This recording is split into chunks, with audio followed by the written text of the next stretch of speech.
Em nome do Pai, e do Filho, e do Espírito Santo. Amém. Evangelho de nosso Senhor Jesus Cristo, segundo João. Naquele tempo, Jesus ergueu os olhos ao céu e rezou, dizendo: Pai Santo, eu não te rogo somente por eles, mas também por aqueles que vão crer em mim pela sua palavra, para que todos sejam um como tu, Pai, estás em mim e eu em ti, e para que eles estejam em nós, a fim de que o mundo creia que tu me enviaste. Eu dei-lhes a glória que tu me deste, para que eles sejam um, como nós somos um. Eu neles, tu em mim, para que assim eles cheguem à unidade perfeita e o mundo reconheça que tu me enviaste e os amaste, como amaste a mim. Pai, aqueles que me deste, quero que estejam comigo onde eu estiver, para que eles contemplem a minha glória, glória que tu me deste, porque me amaste antes da fundação do mundo. Pai justo, o mundo não te conheceu, mas eu te conheci e estes também conheceram que tu me enviaste. Eu lhes fiz conhecer o teu nome e o tornarei conhecido ainda mais, para que o amor com que me amaste esteja neles e eu mesmo esteja neles. Palavra da nossa salvação. Meu irmão, minha irmã, o evangelho de hoje é uma continuidade, do evangelho de ontem, essa oração bonita que Jesus faz. E aí, vamos para a literalidade da coisa, né? Vamos pensar, vamos imaginar. Ali está Jesus com os seus discípulos. Jesus está se dirigindo com o coração encharcado de amor pelo Pai e com o coração encharcado de amor pelos seus discípulos.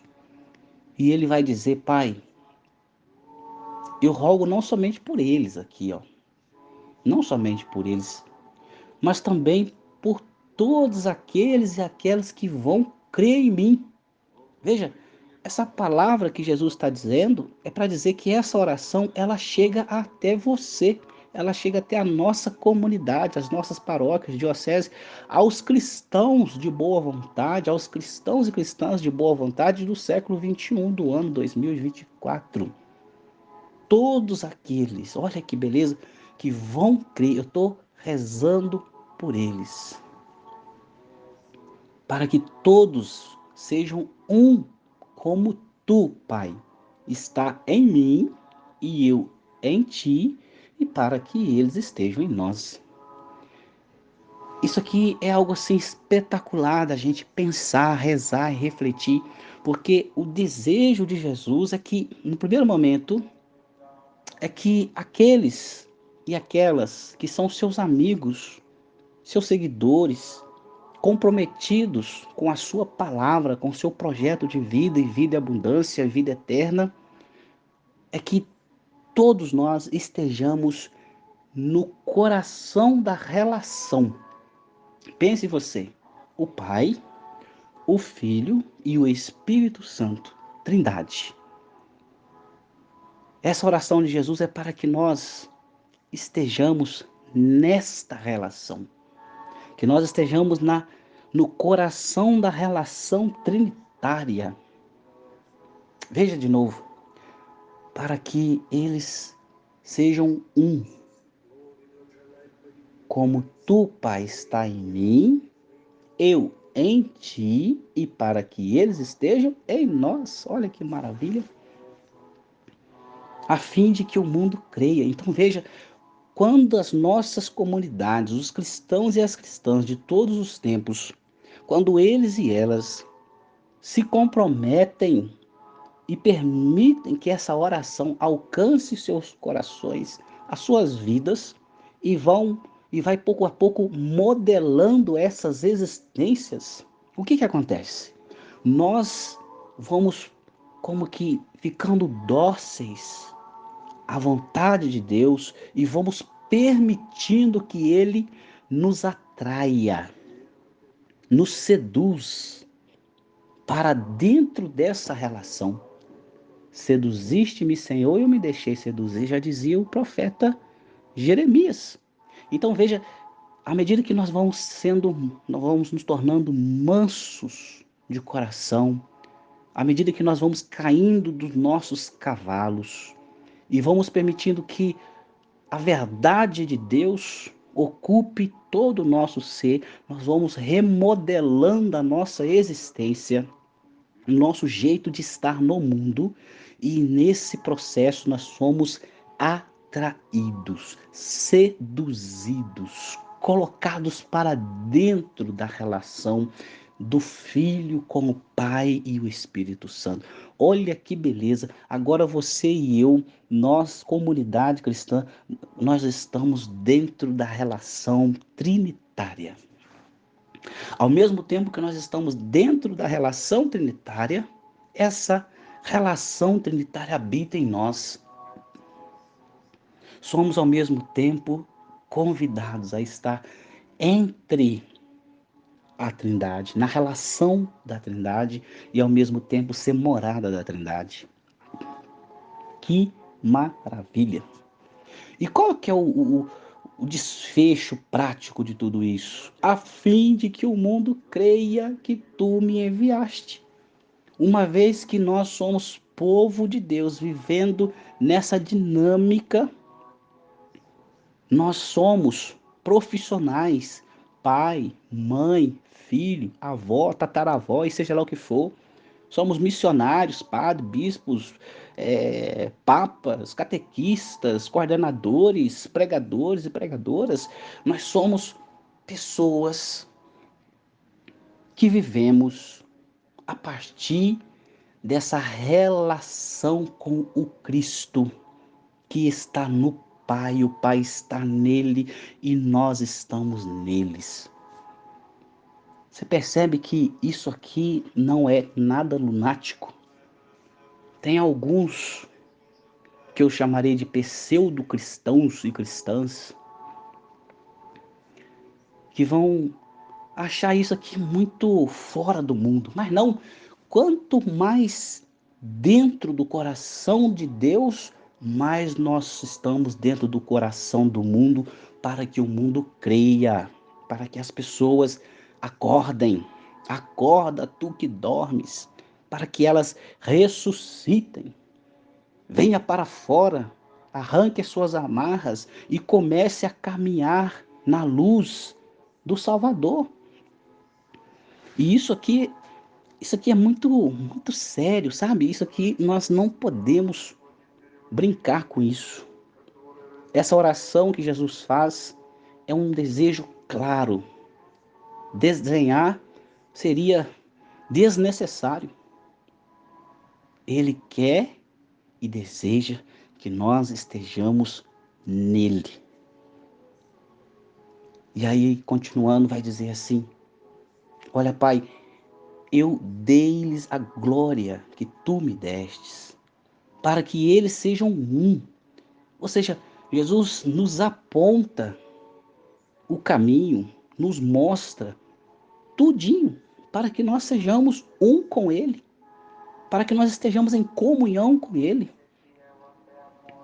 Eu neles, tu em mim, para que assim eles possam chegar à unidade perfeita. Você está entendendo isso aqui? Nós temos todas as condições necessárias para perceber o que Cristo fez por nós.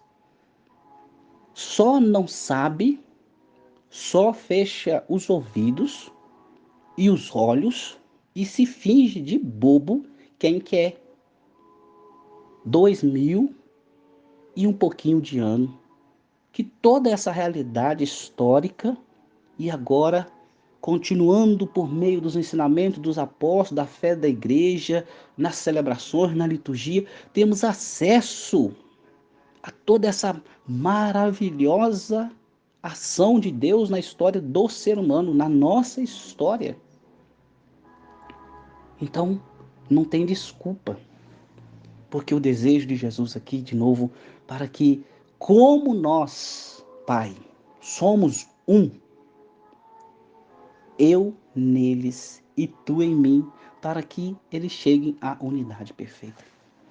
Então, não sei se você está percebendo, a unidade perfeita daqueles e aquelas que creem em Cristo só é possível quando nós nos unimos a Ele.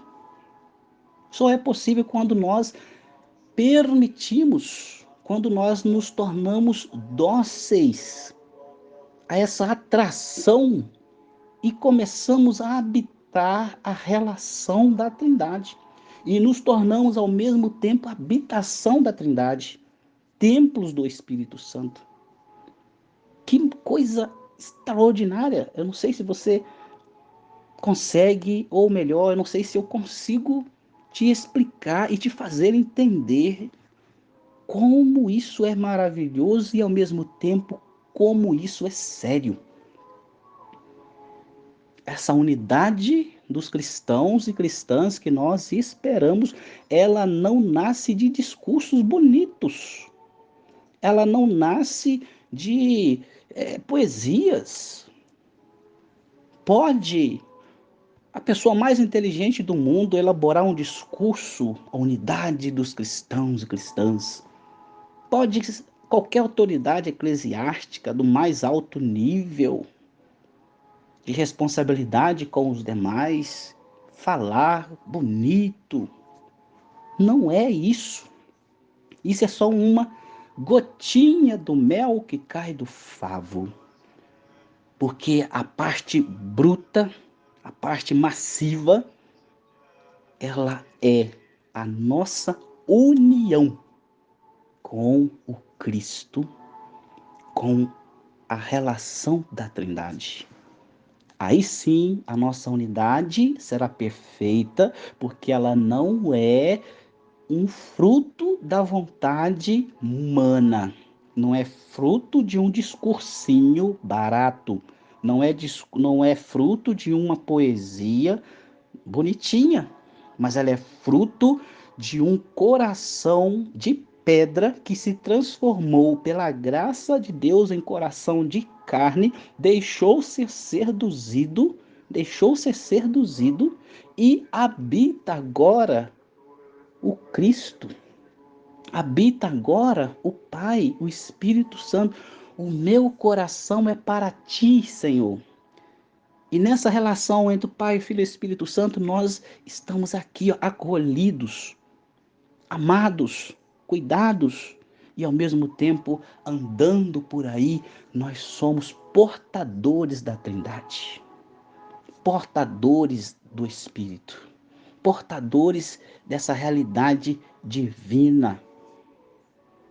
E aí, veja, essa unidade perfeita é essencial para que o mundo reconheça que tu me enviaste. E além de reconhecer que me enviou, reconhecer também que o Senhor amou esses que estão seguindo a mim. Esses que se deixaram ser seduzidos, deixaram ser encantados. E eles não são amados de qualquer jeito, não, viu? Não são amados de qualquer jeito, não. Veja que maravilha. O mundo, para que o mundo reconheça que tu me enviaste e os amaste como amaste a mim.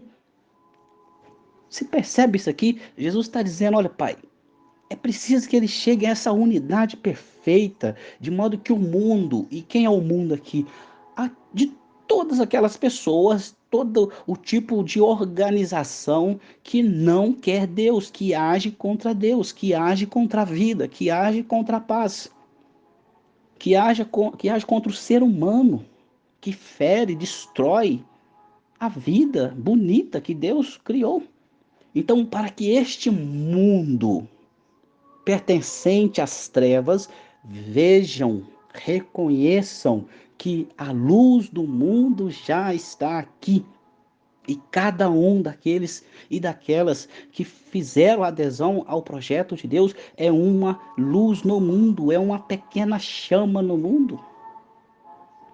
E para que o mundo reconheça que eu estou entre vós e que esses e essas são amados, são amadas assim como o Senhor me amou.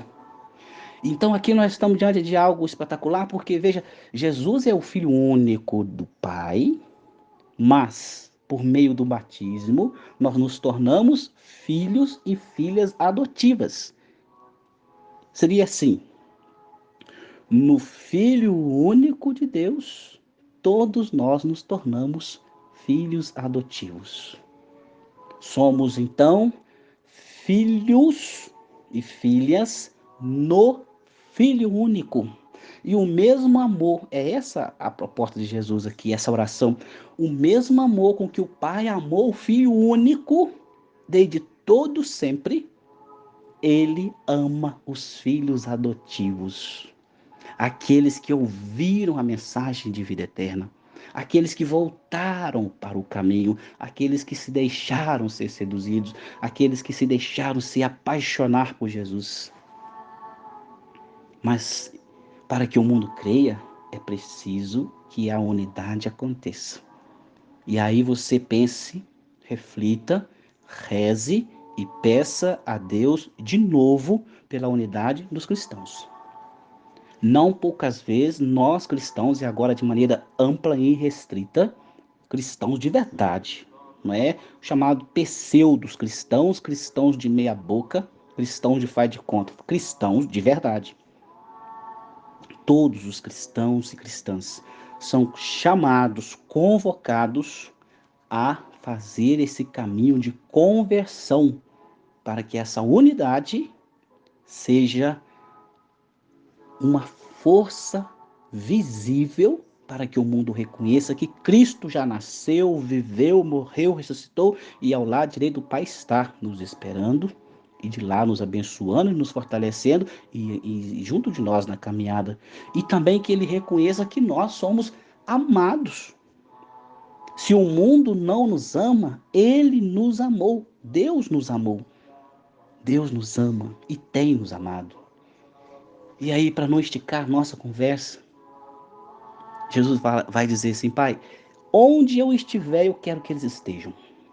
E aqui, meu irmão, minha irmã, vamos no primeiro momento. Onde Jesus gostaria de estar hoje na missão? Evangelizando, levando à luz a bondade e a vontade de viver novamente. Lá você e eu devemos estar.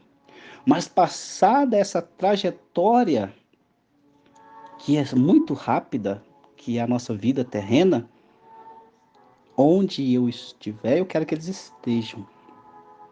Então, passada essa luta, o lugar que nós queremos estar, e Jesus quer muito que estejamos, é junto dele no céu. Para que onde eu estiver, eles estejam comigo. Para que eles contemplem a minha glória que tu me deste. E aí Jesus vai dizer: o mundo não te conheceu, Pai, mas eu te conheci. Então, João trabalha muito esse amor apaixonado de Jesus pelo Pai. Eu te conheci e eu fiz com que eles também te conhecessem. Eles reconhecem que tu me enviaste. E aí, depois de tudo isso, Jesus vai deixar claro para nós que é necessário e não é negociável que nós, enquanto cristãos e cristãs, façamos um caminho real de conversão, de olhar para esse mistério da fé que nós celebramos sempre e possamos reconhecer que ou nós tomemos a firme decisão de caminhar nessa direção, ou o mundo não irá conhecer Jesus. Ou o mundo das trevas, da maldade, da injustiça, sempre ficará sem conhecer este Jesus. Que nós falamos tanto, pregamos tanto, celebramos tanto, mas os frutos são ainda minguados. Ah, mas tem muita coisa bonita acontecendo? Tem muita maravilha, muita maravilha? Tem. Mas se fizer uma pequena soma, o tanto de gente que diz Senhor, Senhor, mas os frutos que elas produzem são totalmente opostos ao que sai das bocas, é uma coisa absurda. E isso aqui não é apontando o dedo nem para A nem para B, é apontando o dedo para mim e você aponte para você, para que cada um de nós tenhamos a coragem de dizer: hoje, se a vida é tão sofrida, deve-se à culpa de cristãos e cristãs que vivem mal. Hoje, se temos tantas desgraças espalhadas mundo afora, não vamos dizer que são os outros. Nós somos devedores da boa nova ao mundo. Nós somos devedores do evangelho da vida. Veja, vou só te relembrar o que Jesus disse.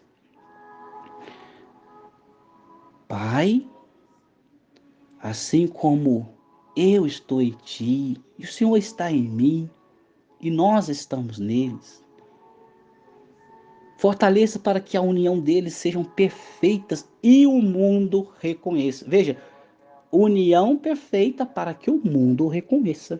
Enquanto as nossas comunidades pastorais, grupos, movimentos e qualquer meio de evangelização, enquanto nós formos verdadeiros balai de gatos, com todo respeito, enquanto nós estivermos lutando para ver quem é o mais importante na comunidade, na paróquia, na diocese, no mundo ainda não vai conseguir reconhecer, porque as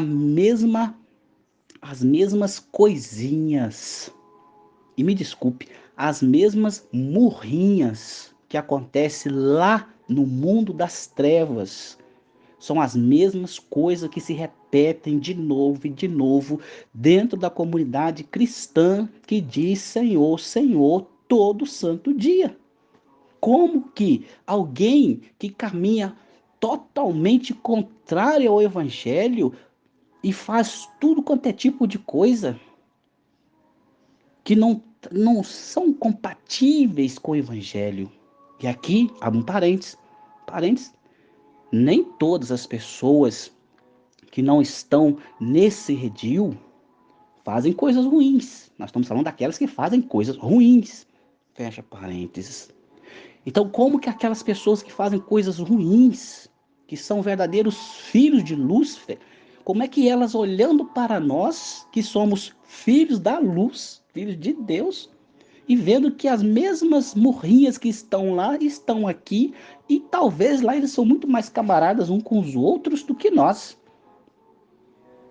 É preciso que nós aprendamos essa unidade que Jesus está dizendo, só é possível a partir de uma conversão entranhal, a partir de uma radical volta para Deus, mas não é um voltar para um Deus ritualístico, não é fazer rito, não é saber isso e aquilo outro, mas é simplesmente transformar ou deixar ser transformado um coração de pedra, um coração de pedra em um coração de carne, para que ele seja seduzido, para que ele seja atraído para a relação perfeitíssima de amor fundante, radical entre o Pai, o Filho e o Espírito Santo. E aí sim, esse coração de carne agora acolhe, torna-se morada de Deus.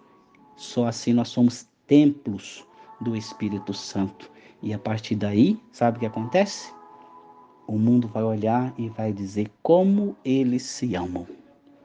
Que vontade de pertencer a isso aí. E aí nós vamos até lá, falamos, propomos, falamos das maravilhas de Deus. E talvez um ou outro caia do cavalo como Paulo, Saulo de Tarso, como Agostinho. Talvez como você, como eu, caímos do cavalo e Deus nos seduziu. E agora, se o mundo não nos ama, pouco importa. O importante é saber que o mesmo amor que o Pai tem ao seu Filho único desde todos os tempos, Ele tem aos filhos adotivos que são quem? Somos nós. É você, sou eu, somos nós. Somos cada um de nós. Meu irmão, minha irmã, peçamos a Deus que nessa reflexão e você continue a pensar, tirando um minutinho para rezar, que nós possamos pedir a Deus, Senhor, me ajude a ser apaixonado pelo teu filho amado. Senhor, ajude-me a ser manso para que o Espírito Santo habite em mim. Senhor, ajude-me a amar o outro, não com o amor miserável que eu sou capaz de oferecer, mas com o amor com que o seu filho me amou. Porque é necessário que o mundo te conheça, reconheça que Jesus é verdade, é vida e é a nossa salvação. Que Deus te abençoe e te guarde e te abençoe nesse dia, em nome do Pai e do Filho e do Espírito Santo. Amém.